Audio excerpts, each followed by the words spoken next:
Hello friends, brownie बनवण्यासाठी 1 cup मैदा घेतलेला आहे, 1/4 कप कोको पावडर, अर्धा कप साखर, 1/4 milk powder, 1 teaspoon baking powder आणि अर्धा टीस्पून बेकिंग सोडा घेतलेला आहे. तर आपल्याला हे मिक्सरच्या भांड्यामध्ये सगळं जे काही मिश्रण आपण घेतलेलं आहे ना, व्यवस्थित प्रमाणामध्ये घेतल्यानं खूप छान प्रकारे ब्राउनी आपली तयार होते.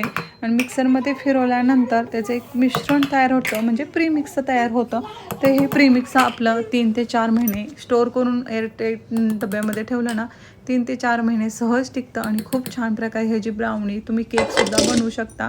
तर आता हे मिक्सरच्या भांड्यामध्ये 3 ते 4 मिनटं आपल्याला खूप छान पद्धतीने हे मिश्रण आपल्याला व्यवस्थित असं मिक्स करून घ्यायचं आहे. खूप छान पद्धतीने हे मिक्स झाल्यामुळे ब्राउनी खूप छान पद्धतीने बनते. त्यानंतर बघा, जे काही मिश्रण होतं ना, मी तेवढं सगळं घेतलेलं आहे एका बाउलमध्ये. तर बघू शकता, जसं आपलं पीठ असतं ना गव्हाच्या ज्वारीचं, तशा पद्धतीने इथे मी ग्राइंड करून घेतलेलं आहे.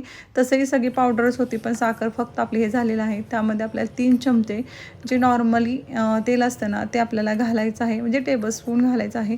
ते साचा आपल्याला भेटतो आपल्या केकचं कप वगैरे त्याच प्रमाणात घ्यायचं आहे व्यवस्थित असं. त्यानंतर लागेल तसं ह्यामध्ये पाणी घालून आपल्याला केकचं बॅटर बनवायचं आहे, म्हणजे प्रीमिक्सचं. तर तुम्ही बघू शकता आपलं मस्तपैकी यम्मी टेस्टी असं बॅटर तयार झालेलं आहे. बॅटरचं थिकनेस अशा पद्धतीने पाहिजे. त्यानंतर ज्यामध्ये आपल्याला केक बनवायचं आहे ना, त्या भांड्याला आपण इथे तेल सगळीकडे लावून घ्यायचं आहे आणि थोडासा मैदा आपल्याकडे सगळीकडे भुरभुरायचा आहे, म्हणजे केक खाली चिटकणार नाही. ह्यासाठी जे मिश्रण आपण बनवलेलं आहे ते आपल्याला ह्या भांड्यामध्ये टाकून घ्यायचं आहे. केकचे वेगळे भांडे पण मिळतात, ते तुम्ही घेतलं तरी चालतं. आता माझ्याकडे जे आहे ते अवेलेबल ते हे करत आहे.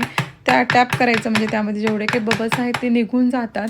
तिथे मी OTG किंवा मायक्रोन आपल्याला 10 मिनिटं प्री हीट करून घेतलेलं आहे आणि डायरेक्ट 180 डिग्रीवरती आपल्याला ठेवायचं आहे. प्रत्येकाचं OTG मायक्रो ओव्हन प्रत्येकाचं लिटरनुसार असतं, त्यामुळं तुम्हाला जसं आहे तुमचं त्यानुसार तुम्हाला कमी जास्त ह्यामध्ये टायमिंग करायचं आहे. पण 180 डिग्रीवरतीच आपल्याला करायचं आहे.